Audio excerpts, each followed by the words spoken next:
Shalom and welcome to another in our series of podcasts from Temple Beth Am, a dynamic center for conservative Judaism in Los Angeles.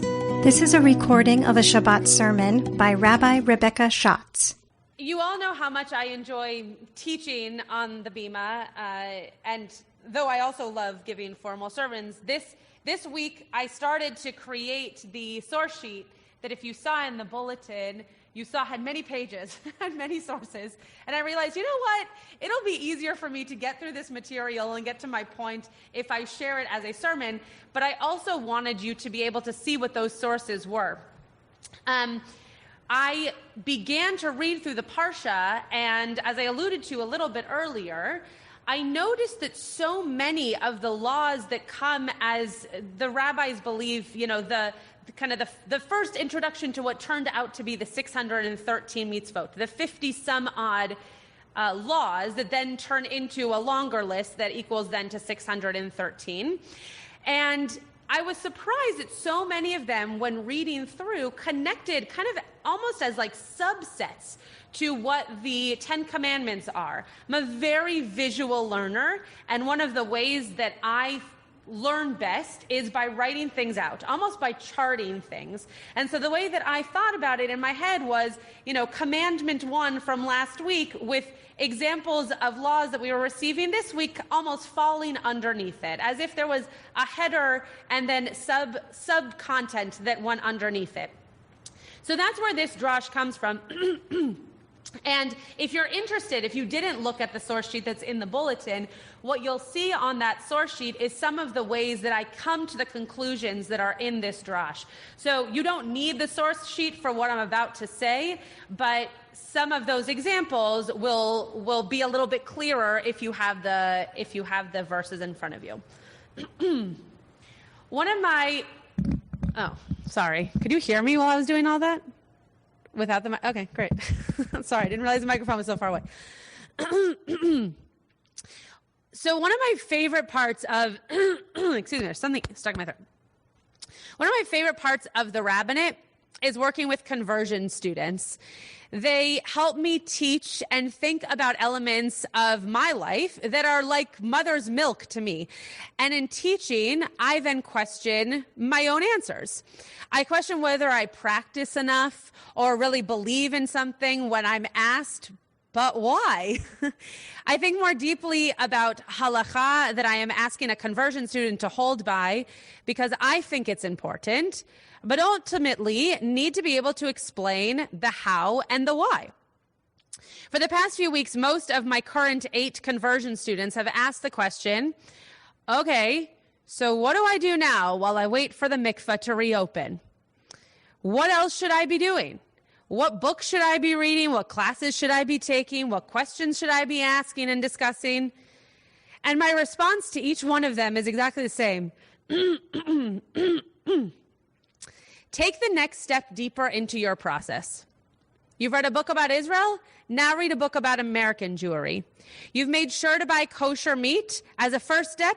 Now make sure that that meat is eaten separate from dairy. Next steps. Trying things out now so that when you are done with the conversion process and you enter Judaism, which is its own journey, you've tried elements of Jewish life that are either meaningful to you or that you'll find other ways to make meaningful. Kashrut is often the hardest, and not because of the conversion student, but because of their family or because of their partner. The student might be ready to try, but the partner or the family has reservations about why or how that will impact their daily menu or routine. I explained to one such couple a few weeks ago that growing up keeping kosher and then choosing to not keep kosher is one thing, but never having experienced kashrut and just deciding it's not important or fulfilling is really quite different. So try it out as a couple, I said. See how it feels. And if it works, if this is something meaningful for your Jewish home, then you'll continue doing it in this way and take even more next steps. Parashat Mishpatim is the second part of our revelation. Some would even say it is the second revelation at Sinai. Last week, we received the 10 Commandments, and this week, Moses returns to hear the beginning of our 613 mitzvot and comes back to the people with the, quote, rest of the Torah. One aspect of Parashat Mishpatim that has always struck me is the lack of importance that we hold for the mitzvot, unlike the power that we feel when we read the 10 Commandments. Even in 2021, just last week, we listened to the 10 Commandments as if we were at Sinai. And some of us can list all 10, maybe not in exact order, but we know what those prime mitzvot are for us. So how about those 50 some odd laws in Parashat Mishpatim? Where do they fit into this important piece of our covenantal lives? I noticed in reading through the Parsha this week that many of the examples in Mishpatim directly connect to the categories of our 10 commandments. Imagine an outline, as I just tried to explain before, where the 10 commandments are at the top, and the subset of each commandment has more mitzvot written below. Here's an example. Exodus 21, verse 15 says, "One who strikes their father or mother shall be put to death." Then verse 17 says, "One who insults their father or mother shall be put to death." From Parashat Mishpatim, it directly correlates to "Kaved et avicha v'et imecha." You shall honor your father and your mother. So did Moses go back to Sinai to receive the Rashi on the 10 Commandments, pun included? Are these 50-ish commandments commentary on those big 10? It's possible. But also the 10 Commandments are categories of contractual agreement with God and our people, whereas the specific examples and actions of the laws found in Parashat Mishpatim are covenantal. The Livesream Rabbi has a very long teaching, which I summarized again on that source sheet in the bulletin, about the difference between these contractual and covenantal revelations at Sinai, and relationships at Sinai. There is a contractual agreement, the commandments and accepting them, and then there's this covenantal bond, the rituals and the rites. And each are their own experience of revelation. The contractual revelation is just knowing that there are laws, that we need to abide by them, and that God is behind those laws to form this connection and bond with us. The covenantal revelation is how the mitzvot allow for us to feel that relationship within our tradition, within our family, within our religion, through living and experiencing them. The 10 Commandments set for us rules and regulations, but don't describe to us how to live according to those laws. In Parashat Mishpatim, we receive this second piece of revelation. Potentially, I would say, the more important piece to continue Jewish life, knowing how to connect our Judaism with our daily living. At the end of the list of laws in Parashat Mishpatim, we hear the famous words, Na'aseh v'nishma. We will do and then we will understand. Sforno comments that this is God's way of saying, try things out. There might not always be a reward for the things you try, but you'll understand something better if you've had experience with it. We are living today a constant world of na'aseh v'nishma.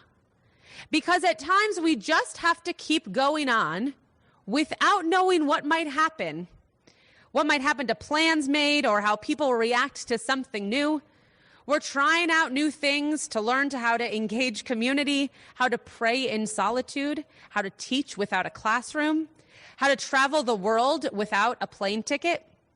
Some of these things will revert back to the, quote, before COVID normal, and others will have influence from all the ways we tried and succeeded. I believe services will forever have a live stream component now, not with a screen in front of the rabbi, but a way for you to interact with services from home.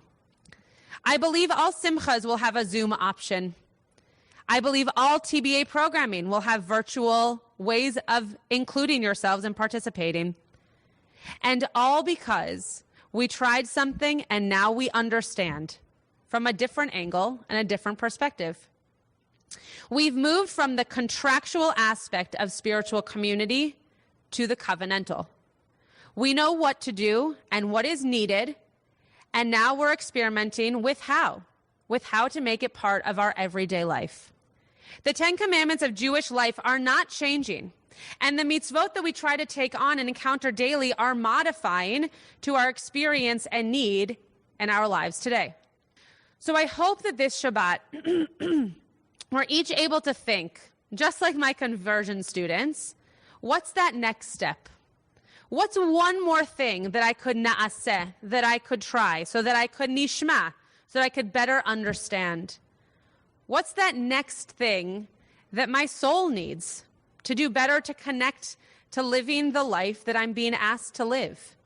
We're each very aware of our contractual revelation, but this week, our Torah asks us to dig deeper and to explore what covenantal revelation is awaiting us. Shabbat Shalom. You have been listening to another in our series of podcasts from Temple Beth Am, a dynamic center for conservative Judaism in Los Angeles.